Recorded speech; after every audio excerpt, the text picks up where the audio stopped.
Welcome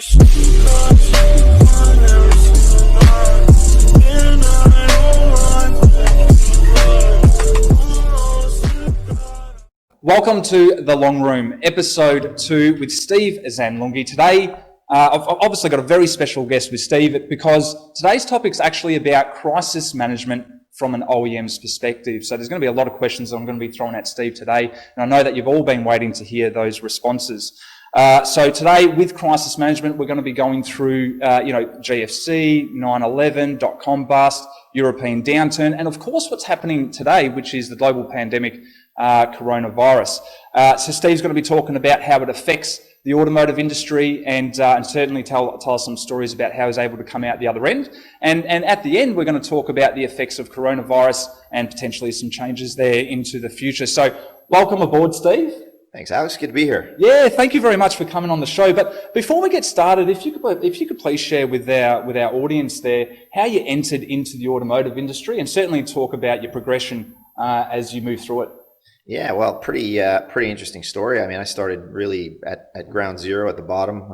I started off as a trainee with the Chrysler Group 23 years ago. Right. So 23 years in the business, and as a trainee, I worked in one of our regional offices answering phones for customer inquiries. Most of those inquiries were unhappy customers that had something wrong with their car. So you started on ground zero, hitting the phones. So absolutely ground zero. I wasn't even an employee of the company. We were contractors at the time, and if you were good enough on the phones, then you got promoted up to the corporate call center, and you became part of the company. Yeah. That happened in 1998. So that's where I started, and then 23 years later, I've kind of seen and done a lot of different things within the organization. I joke around and say, I've actually worked for 6 different companies. So I've worked for Chrysler Corporation when I started. Then we got we had the merger of equals, the infamous merger of equals with Daimler, and then from there we worked for Cerberus Chrysler, being held by an investment banking firm or a venture capital firm. And then from there, we went through bankruptcy and we came out as Chrysler LLC. Wow. And then from there, I actually ended up over in the European side with the Fiat Group.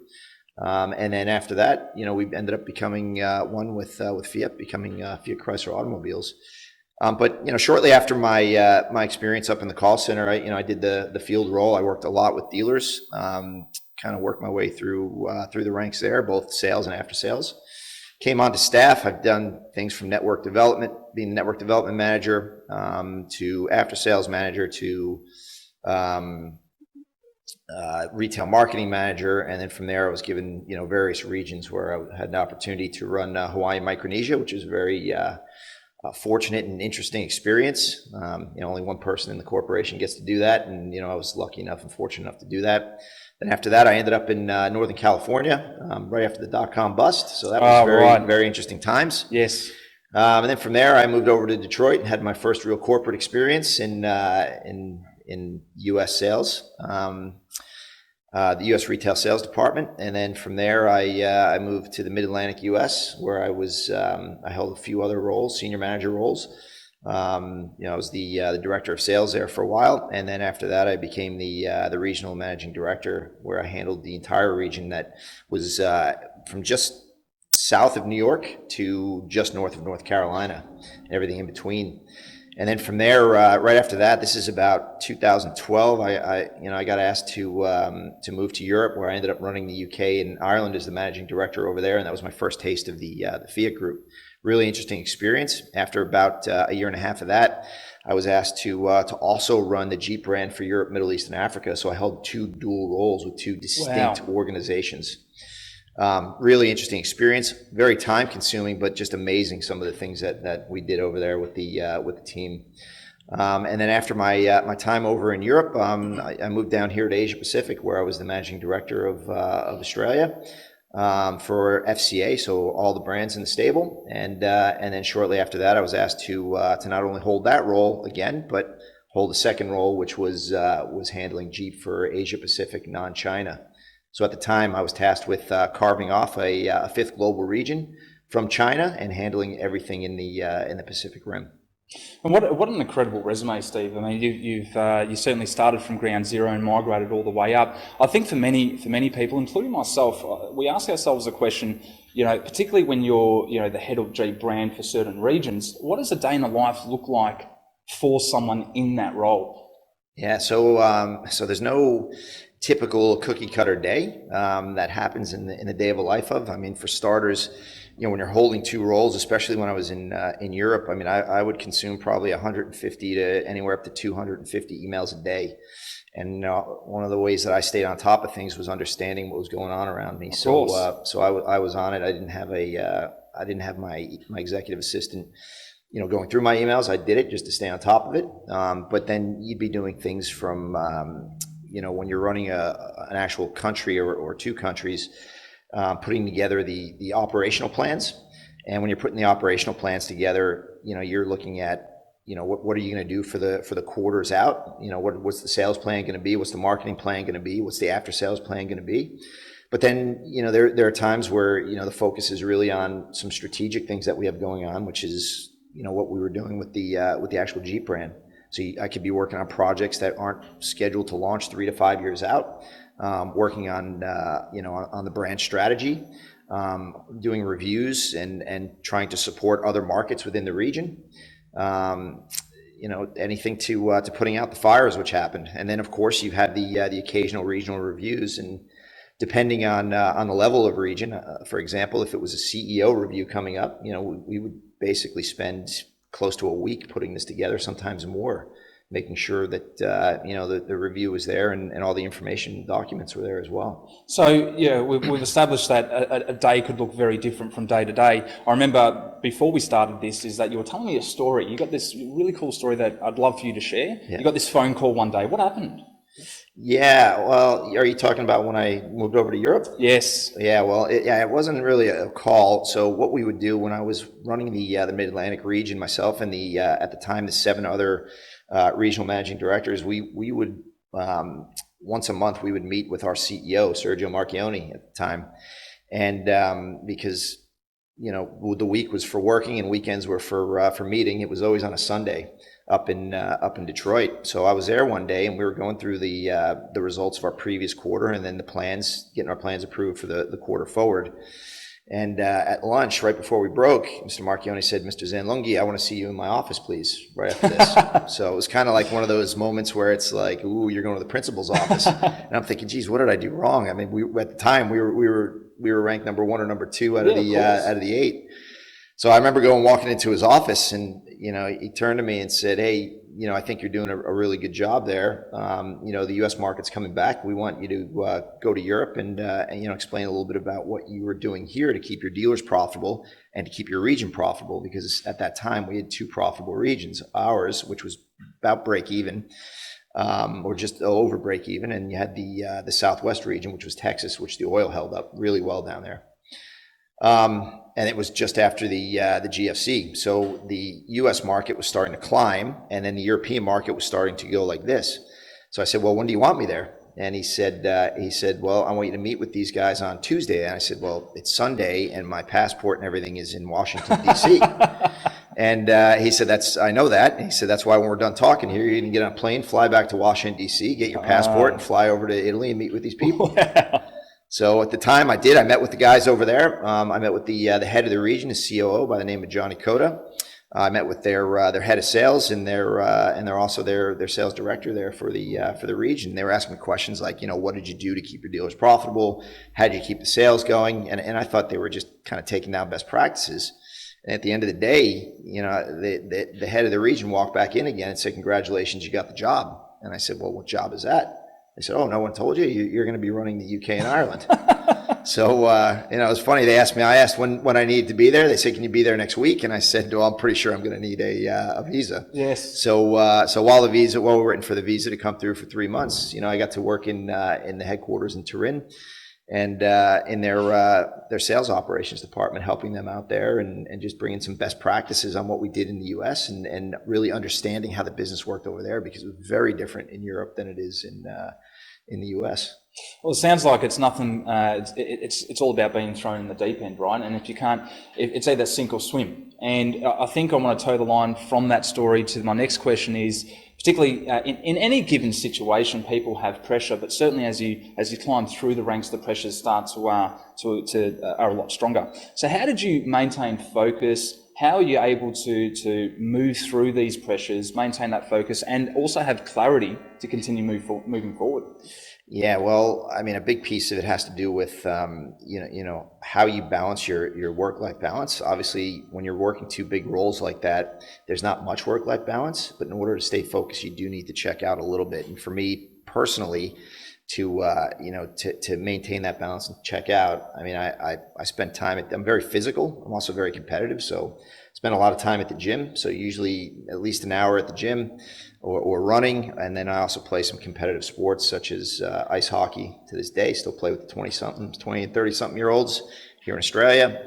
Also lacrosse, and then I also coach the kids on the weekend as well. So that helped me kind of check out a little bit. But you've got to be always on when you're not doing those things because it's coming at you fast and furious, and you can get behind. I think in order to maintain the discipline, you got to find ways to simplify the business as well. And understand what the goal is, the end game is, before you start, because you can get consumed in things that don't really necessarily pertain to what you're doing on a day-to-day basis and what the end goal is. At the end of the day, you've got targets to hit, and that's what you need to focus on. But like I mentioned earlier, I think one of the biggest things is just staying on top of everything and don't letting things fester. If you see something that is festering, that's going to be a problem down the road. One of the things that I did that helped me in my career is just attacking it head on. It's being able to anticipate and attack it, because otherwise it'll consume you and drag you down and pull you away from what your goals and your targets are. Well, you've certainly got the character trait of moving forward and being thrown in the deep end and swimming through it and getting yourself out. I think in many cases when, like for people in say a car dealership, they're selling cars, they've always got their manager that they can look forward to, right? To give them some guidance and support. But as you start moving up, and progress through the leadership roles, who is that person that you look up to that can actually give you help? So was there someone that mentored, coached you, or that you looked up to that helped you through these different times? Yeah, look, there are a lot of people that helped me and mentored me, and I was fortunate enough in my career to really learn from these people. We had a really good leadership team coming up in my career, especially with the old Chrysler group, and then I was fortunate enough to work with the likes of Mr. Marchioni and seeing his leadership and bringing back a team from the brink. But there's three people in particular that stand out that helped me in various stages of my career. One was early in my career, who gave me probably my first break, a gentleman by the name of Chris Chandler. He was the regional zone manager at the time for Washington, D.C. Right. And he's the one that he kind of pulled me out of the field where I was working with the dealers, and there were more qualified, experienced people that do it, but he saw he saw potential in me. And he kind of threw me in the deep end as the retail marketing manager, which was one of the key support roles that we had for the dealers, and also our area managers that we had out there calling on dealers. He became a really good friend of mine and really helped me through my career. Taught me a lot of things, especially from ground zero. Another person that comes to mind is a gentleman by the name of Steve Beam.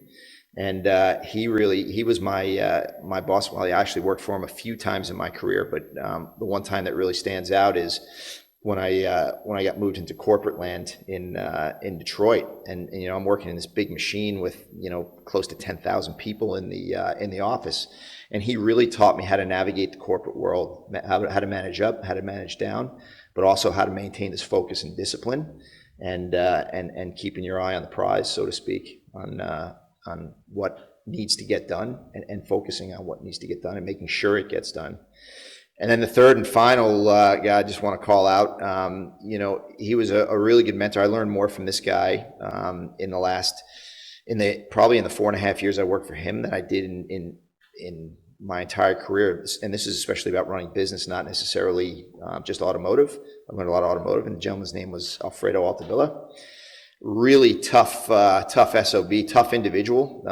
He didn't stand for incompetence, and if there was incompetence that was wasting time, you'd know about it, Didn't always necessarily agree with the way he did things, but I can tell you everybody learned from other people's mistakes. But he was also really good with teaching you by experience, Yes. and going through some of his experiences, and was very clear on what he wanted done.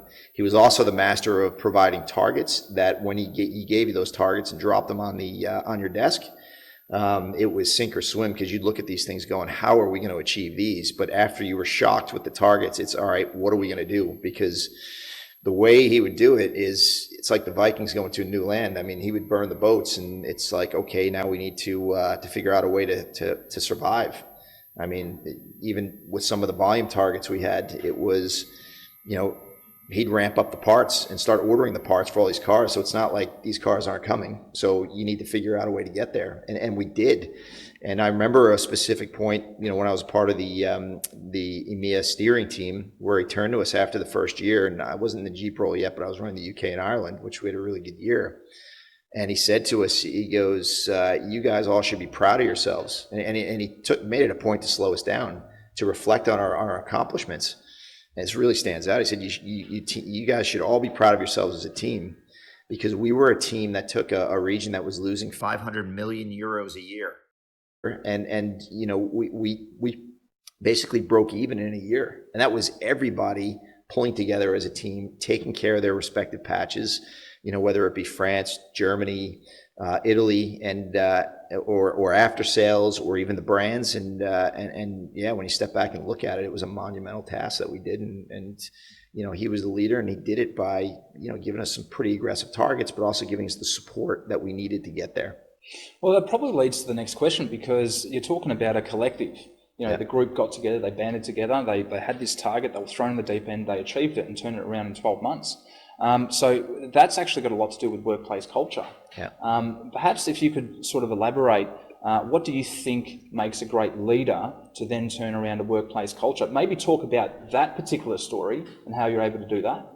Yeah, look, I mean, as far as cultures go, I mean, in the 23 years I was, in the business, especially with FCA and the Chrysler Group, I mean, I moved around 13 different times. Yes. So, and not just within regions of the U.S., which have different cultural aspects in their own, but, in different countries working on 3 and 4 continents, if you include Africa in there. And, the culture changes.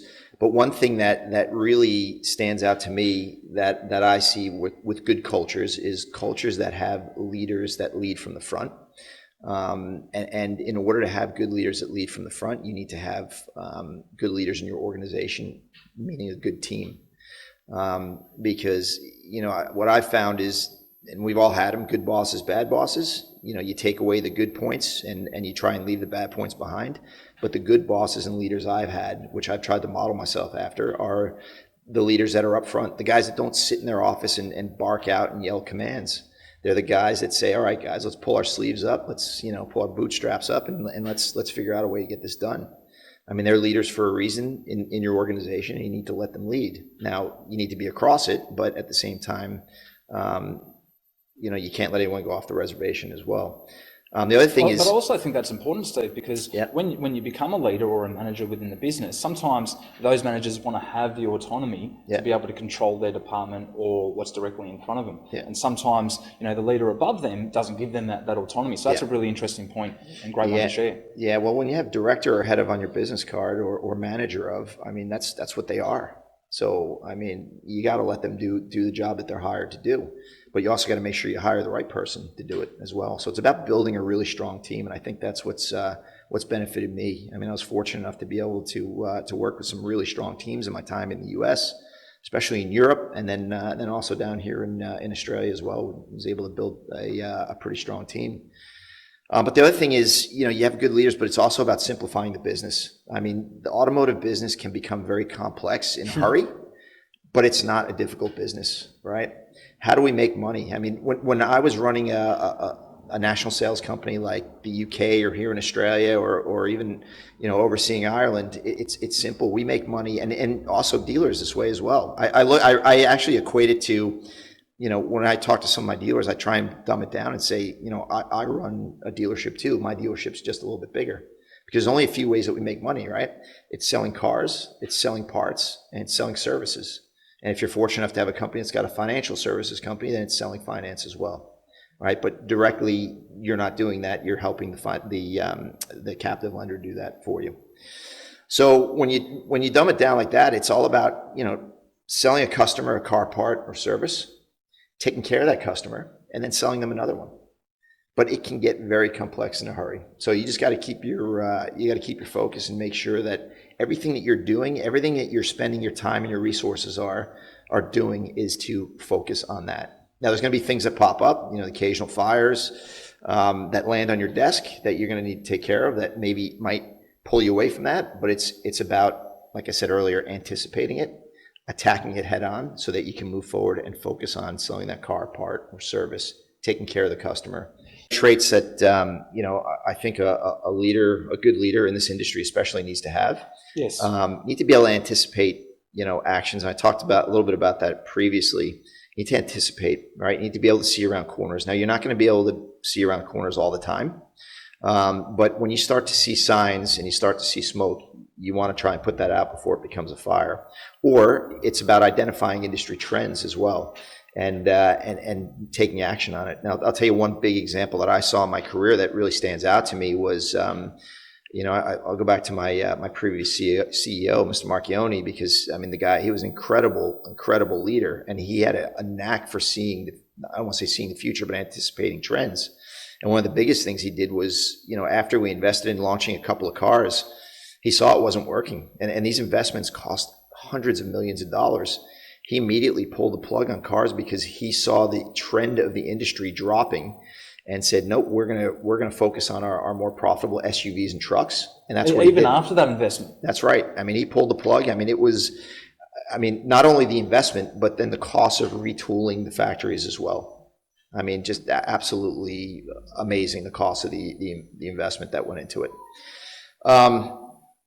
And then the final thing I want to share is, in my opinion, what makes a good leader is someone that's got fearless courage. All right. It's easy to go along with, take the easy route and just go with the flow and the status quo. But what makes a good leader stand out, in my opinion, is someone that is going to take, going to take the tough road and do the tough things because it's what's right and it can move the business forward. I'll give you, one big example that stands out in my career personally is, I'll go back to when I was running the UK. It was a really interesting time because at the time we had these Alfa Romeo dealers who had these big Taj Mahals. Yes. They were told to build these big facilities, and they only had really 2.5 vehicles, because you had the Giulietta, the Mito, and then we were just introducing the 4C at the time. So Giulia and Stelvio were way off. So these dealers had these big Taj Mahals. They knew how to sell cars, but they just didn't have anything to sell. Right. Then at the same time, I had a network of Jeep dealers who were bleeding, and the Jeep dealers I had, they treated the brand as a niche brand. They were happy selling 3, 4, 5 cars. Well, I don't want to say happy, but they were selling 3, 4, 5 cars, and they were bleeding as well. So I took all this in. I remember sitting with my my network development manager at the time, and I said, hey, I think we should change the strategy here. I think we should put the Jeep franchises in with the Alfa Romeo franchises. And at the same time, not only were the Jeep dealers bleeding, they were also terminating their franchises, self-terminating them. So it was a tough situation. So I said, I think we should put them together, and because the brands complement themselves. You got an SUV brand, and then you've got a performance car brand. And he looked at me and thought I was crazy. And I said, well, I'm going to take it to Mr. Altavilla. I really believe this could work for us. And I remember presenting it to him, and then presenting it to our regional commercial committee. And because here's a guy that came from the Jeep brand, and you cut me and I was bleeding Jeep green. This is a guy who's you cut him and he bleeds Alfa Romeo red. And he's like I said, he was a pretty tough guy. And I remember him looking at me going, okay, let's try it. And it worked. And the majority of the dealers that took over were the Alfa dealers. We did keep some of our Jeep dealers as well, some of our good ones in the UK, and it worked. Not only did it work really well there, because the dealers then became profitable because they covered their overhead, could sweat their assets. It ended up becoming the network development plan for all of Europe, putting Alpha and Jeep together. So it was a really good example of, it would have been easy for me just to go with the status quo and not have the courage to walk into his office, especially, this really tough manager that doesn't put up with any BS. And, he gave me the resources and everything we needed to survive. And like I said, it worked, and here we are today. That's the pinnacle of fearless courage. And that's right, it couldn't have worked. Yep. And imagine what the backlash, part of me, would have been if that happened, but it did work. And certainly it just goes to show that, I guess, with your decisions, you always back yourself. And you backed yourself to the nth degree. So that's thank you for sharing that, Steve. Yep. And you touched a little bit before about, sometimes a manufacturer can invest, see the smoke, and then maybe go, let's just move away from that and go into a different direction. But before we get stuck into crisis management, can you perhaps share some of these investments, and what does it look like that from a manufacturer's perspective, how much money they actually tip in to get a car to market and everything in between? Yeah, well, I mean, there's a lot that goes into a car, or bringing a car to market, and it all starts with, the research. What segments do we want to be in, for new cars that are coming to market, and then then it goes into design, and then it goes into to the product planning and the engineering and how we're going to take these designs and bring them through. Then it's okay, which plants are we going to put them in? And then when we decide which plants are we going to do it, how do we then, tool the plant? Because there could be some plants that have multiple lines that also produce other cars. And then obviously bringing it to market, and then, marketing the car and distributing the car correctly. So, I mean, you're looking all up in programs that can go anywhere between, $500 million US all the way up to, 2-3 billion US. I mean, billion with a B. Yeah. But it's a lot that goes into it, and it's a massive team that goes into it. And I remember I had an oh wow moment, because up until I had my opportunity to work in Auburn Hills in corporate headquarters, I had no idea what went into building a car. I thought these things just were churned out of a factory, and why can't we build more of the ones that we can't get enough of, and why can't we just build do a mid-cycle action or a refresh in a year or so. But when you actually see what goes into it and the resources, I mean, you're planning out, you're trying to find trends and identify trends 3, 4, 5 years in advance. You've got to lock those in, because once you need to lock it in for the engineering community, for the suppliers, and everything that goes into it for when it actually comes to market.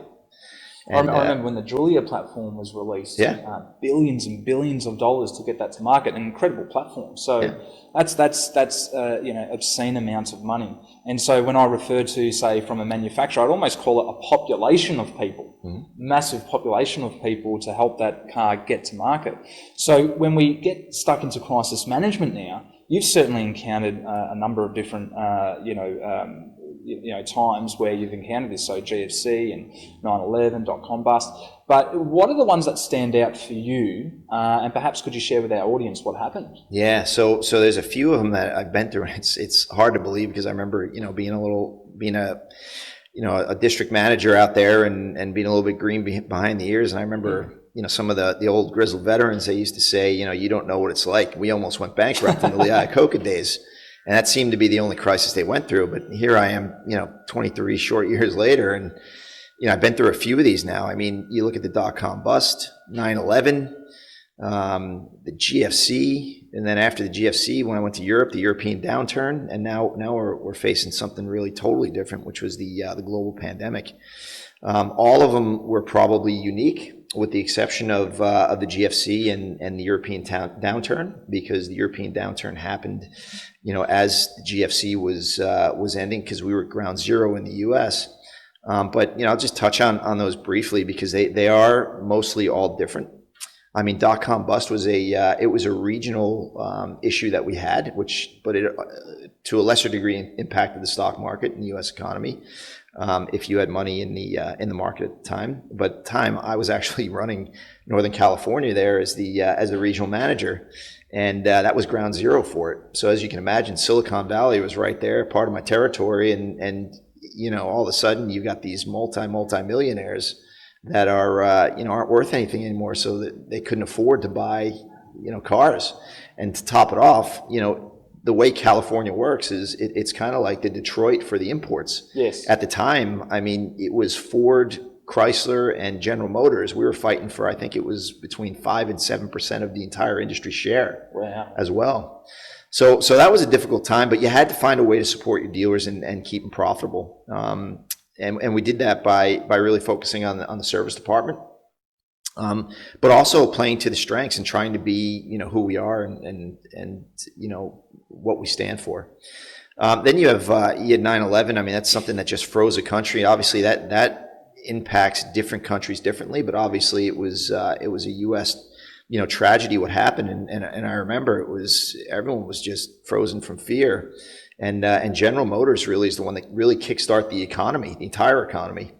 And that was also global as well, because I was a young little whippersnapper at the time. Yeah. I remember flicking on the news and seeing what happened. Yeah. That hit across the whole globe. Everyone was in fear at that point. Yeah. I mean, at the time, I wasn't. We really didn't have a global view on it from the automotive industry, but from a U.S. industry. I mean, with General Motors, what they did there with their Keep America rolling program. I remember when they rolled it out, and they rolled out a 0% financing for 72 months, which was absolutely unheard of. But it worked, and they had a really great marketing campaign to go along with it, and it wasn't just a marketing campaign. It was a call to action to the U.S. economy as well, and to U.S. people in general. And it really resonated with the American people and the industry. But then you get into things that were totally different, like the economic downturn that we had, that we call the GFC, and that was totally different, because you had people that wanted to buy cars, but there was a liquidity issue. So the access to cash and loans just absolutely wasn't there. On top of it, you had houses coming onto the market that people were over leveraged, and it really impacted the entire country. I mean, people were losing jobs left, right, and center, which means that they were putting their houses on the market. Which it was really a very difficult time, especially for the dealers. And to top it off, we as an organization for Chrysler and also General Motors ended up going bankrupt. So I mean, it was really, really tough times, but you learned a lot from it. And some of the takeaways, we were able to keep the dealers profitable, some of them, and we did it again by focusing on after sales. People were keeping their cars longer, not because they wanted to, but because they had to. They couldn't afford new cars, and those that could afford new cars, they couldn't get credit unless they were absolutely bulletproof. And people were far and few between there because the banks were not lending. Yes.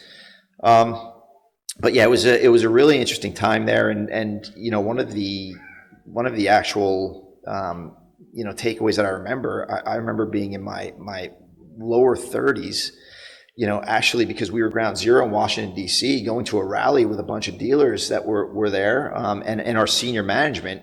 And really, literally, we were given packets of information about different states and how the automotive industry impacts them. And next thing you know, I've got an appointment with a couple of different Congress people the next day. Wow. And we're explaining to them that, hey, this isn't just a Detroit issue. Here's how many people the dealers employ in your state. Here's how much tax revenue they bring in.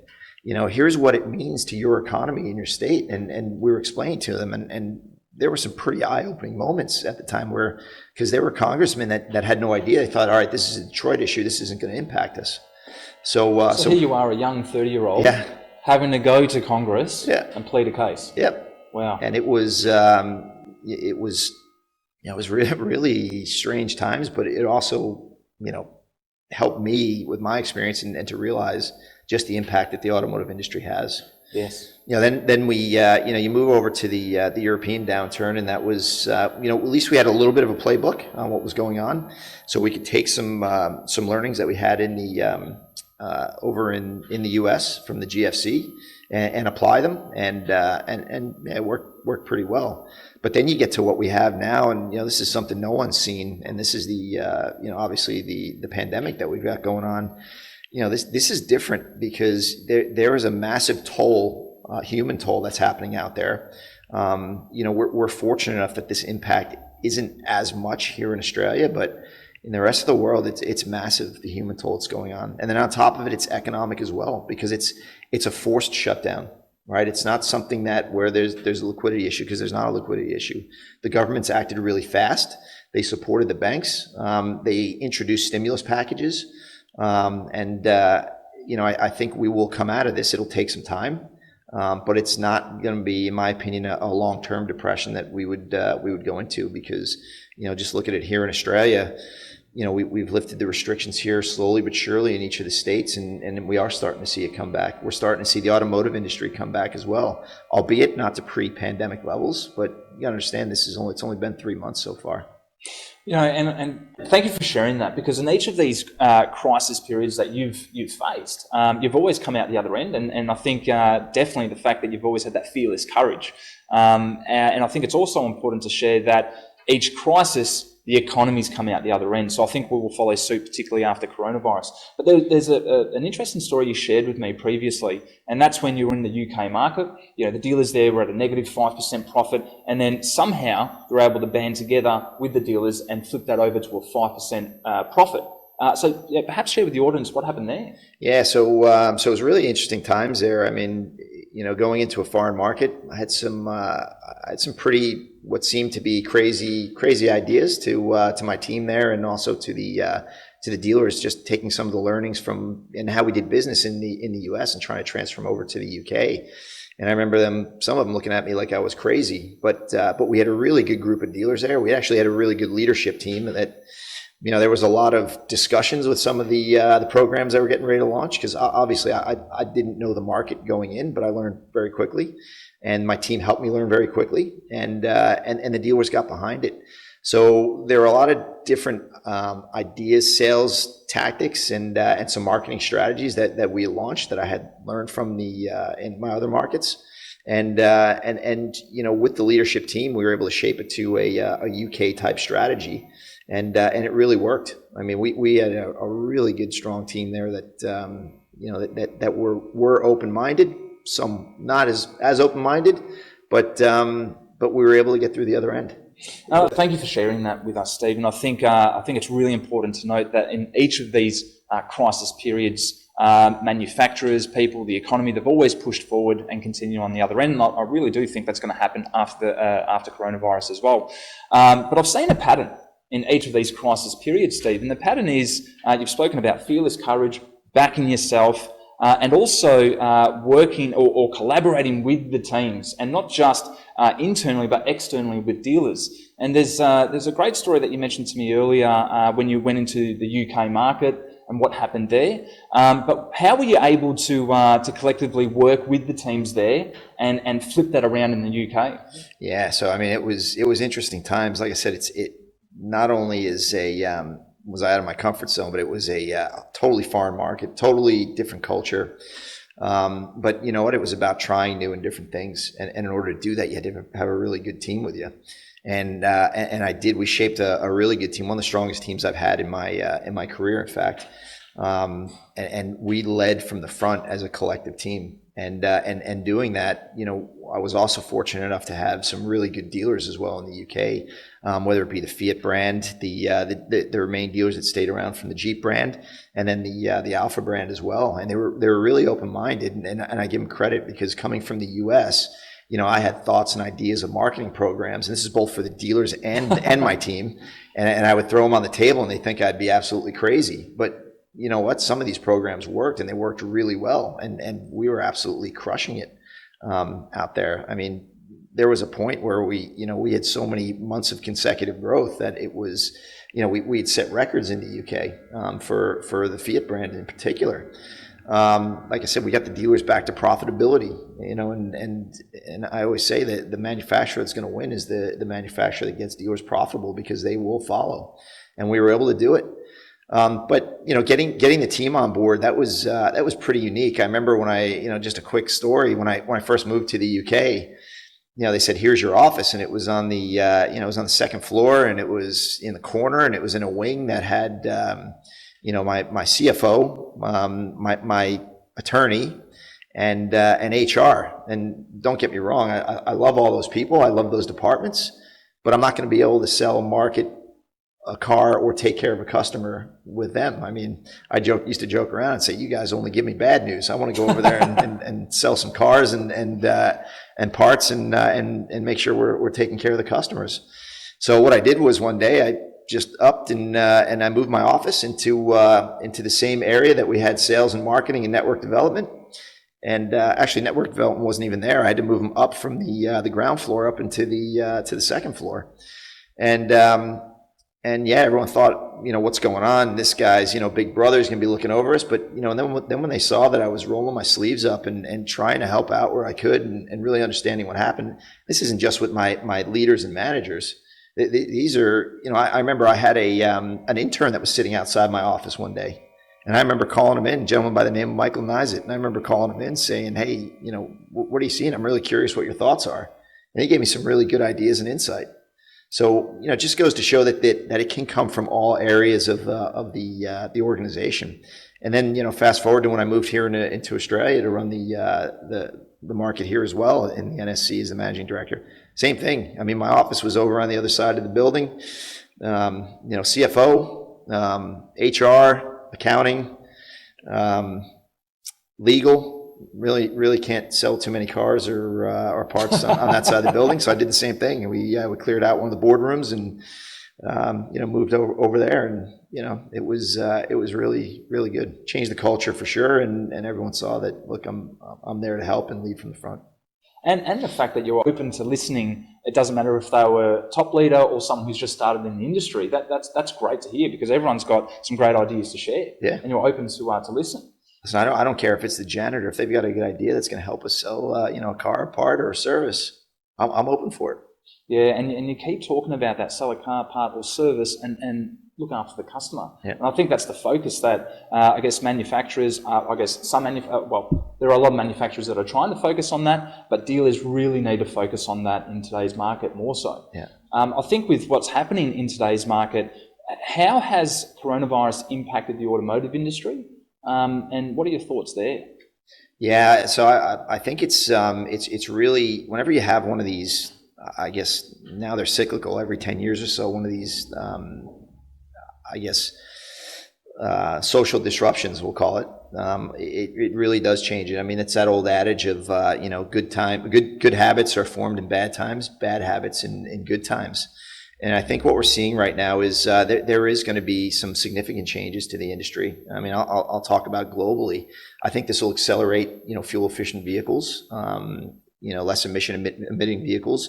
I mean, just look to France right now. They currently, in order to stimulate their industry and protect their manufacturing, they just introduced an incentive that equates to up to $12,000 if you buy an electric vehicle. Wow! Right. So to get rid of internal combustion engines. Yes. I think that there's going to be a continued shakeout when you look at it closer to here in Australia. I mean, you look at what happened to Holden. Holden, which was a mainstay in this country, it was unfathomable, a year or two ago that they would be leaving the country, and they did. You look at some of the manufacturers and how they're changing their business models, like Honda and a few of the other ones. And I also look at the impact of the exchange rate. I mean, look at where the U.S. dollar is versus the Aussie dollar. And I think that there are going to be manufacturers that look to change their business model. I think you're going to have organizations like Atico and Inchcape, which are going to be a lot more relevant in this marketplace as manufacturers look to cut their overheads. And they're doing a great job with what they're doing. I mean, look at what Inchcape does with Subaru and Peugeot, and then look at what Atico's doing with Ram and Maserati here. I mean, I think I saw last month that Maserati outsold Alfa Romeo for the last 2 months. But then at the same time, I think we're going to see a change to the business model as well. I think what we're seeing is, throughout this pandemic and the lockdowns, dealers have found ways to do business. Yes. and do it pretty well. I mean, I was talking to one dealer group that told me they had their first profitable April, which is usually the worst industry month of the year, in in almost a decade. And during the pandemic. And the reason why is they attack this thing head on. So I think the way the business model is going to work is going to change as well, because we're finding that some of the really good dealers have found new and different ways to transact. For example, the contactless delivery. We have dealers that are dropping off cars at customers' residences for 24-hour test drives. When we look at that and speaking to these dealers that are doing it, they're finding that the conversion from test drive to sale has now moved up to a whopping like 70 to 75%. I mean, and when you think about it, a customer that is able to have a car for 24 hours, their mental ownership becomes a lot more bought in. I mean, we always say in the automotive industry, you want to get them behind the wheel, right? You want them to drive the car because they have mental buy-in. You know, that's only a 20 or 30-minute test drive. Imagine giving them that car for 24 hours. And I think that dealers are also learning to operate with lowered staff, which means they can operate with lower overheads. I think manufacturers that, you know, they'll look at this and some of them will realize that, you know, we don't need these big Taj Mahals to sell cars. And I really think in this particular market as well here in Australia, I think, you know, with where we're operating on a return on sales at 0.5% before the pandemic, you know, I really think that that this will be a new way of business, and I think that the manufacturers that find a way to get the dealers profitable, those are going to be the ones that win. They'll come out the other end. Yeah. And there's a couple of points you shared there. One of them being is, you know, we've always spoken about customer experience. For years, it's all about being customer experience, but I think this has accelerated that. Yeah. You know, doing the contactless test drives, you know, doing the proposals virtually, the walk-arounds, and that's all fantastic and probably something that should have happened previously. Yeah. So one is enhancing the customer experience, and two, you've mentioned, you know, the dealer landscape or footprint's also going to change, and also the costs within the dealership. So that's what you're talking about, how you see dealership operations are going to move into the future. Yeah. So is there a time frame that you think, in your opinion, that you think will come out the other end of this, or dealers will? Oh, listen, I don't have a crystal ball. I mean, I think we're going to have some really telling signs here in June. Yes. But I think still we're going to have a little bit more pent up demand because, you know, we suppressed the second largest, or the government suppressed the second largest industry month of the year, which is March, which is the end of the Japanese financial year. Yes. You know, so you got some pent up demand. We start to see some speed increase in the industry towards the back half of May. In talking to the dealer groups and the OEMs that I work with currently, they're seeing some really good, strong signs of it coming back. But again, it's the end of financial year in June. We got some good government incentives that are going to be going on in June that'll end. So I think it's going to be really telling here when we go into July and August on where the economy's at, and then I think we'll further have a view of, you know, where the economy's at when we get into September and October. Yes. Because at that point in September and October, you're going to find out, you know, where we're really at with the lack of government support with the Job Keep programs and the Job Seek program. It's really good to share because I'm of the same belief. And towards the sort of end of the third quarter, maybe into the fourth quarter, we'll start to see a different sign. Yeah, it'll be a different sign. The reason I don't want to call when we're going to be out of this thing is because, you know, I'm a true believer, and someone told me this, you know, a long time in my career, is you make your own luck. Yes. Right? If you plan to succeed, you will succeed. Right. So planning precedes performance, and I think that there will be dealers and dealer groups and OEMs out there that have taken this time to really move their business forward. To you know, when they come back from this thing, or as they're doing it, they will make some of these good processes stick. Yes. And those are the ones that'll come out of it quickly. Yes. And then there's others that have just gone into a bunker. I joke around and I said, you know, during this, there's two types of people. There's the Netflix people, which are sitting on the couch watching Netflix and hoping this thing passes and hoping it gets back to business. And then there are the people that are planning for it, that are going to move the business forward, that have the plans that, you know, once it's go time, which, you know, we're in right now, they are already implementing it. And now's the perfect time to really start working and enhancing those processes to make sure they can come out the other end stronger. Yeah. Steve, I've got to ask, you know, because I do ask everyone on the show, and I really wanted to say thank you for sharing your thoughts, your stories, and talking about the different crises and giving us some positive news on the other end. But I've got to ask, what is your long game? What does the future look like for you? Yeah, well, good question. So let me just tell you from my experience and what I'm doing now. So I'm working for a company called Absolute Results right now, and you know, it's a company that's got a really good culture. It's a close-knit company with great leadership values. Everybody comes from the automotive industry in it, so everyone that works there is a car person. right? And that's not just our trainers that go and work with the dealers or the leaders that go in and train on leadership training.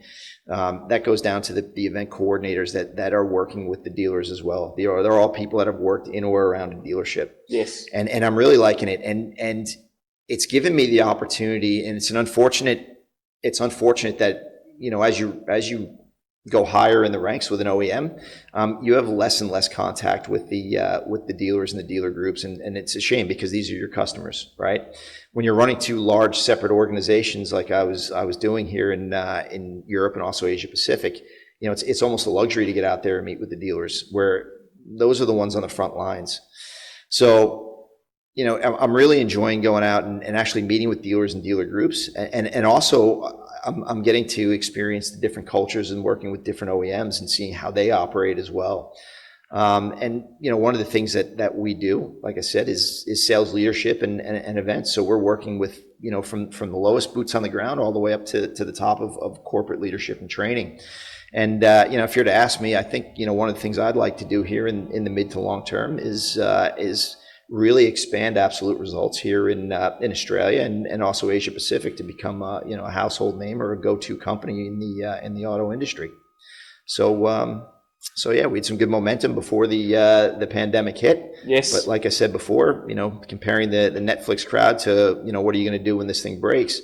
We had some really good plans. We had some really good momentum expanding into Japan, Korea, Singapore with a couple of manufacturers, and like I said, we get to work with everything from the mainstream brands all the way up to the super luxury brands. So I'm really enjoying it, and I hope to help grow the business here as one of their leaders. And you mentioned earlier, I mean, like myself, I've been equally affected with what's happening, but you're already, that Absolute Results are showing positive signs of continuing that expansion and picking up right where it left off before the coronavirus. So that's really good to share as well. Yeah. I'd like to thank you for coming on the show, Steve. Is there anything else that you'd like to share with our audience that perhaps we've missed? Look, first of all, I appreciate you having me on here, and hopefully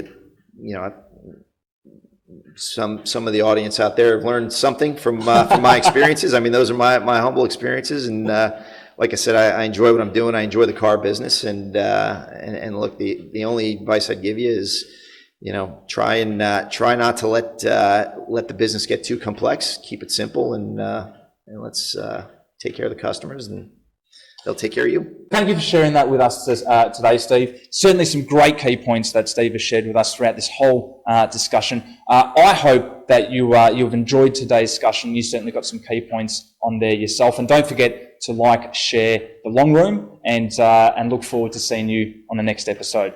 Thank you again, Steve. Thanks, Alex.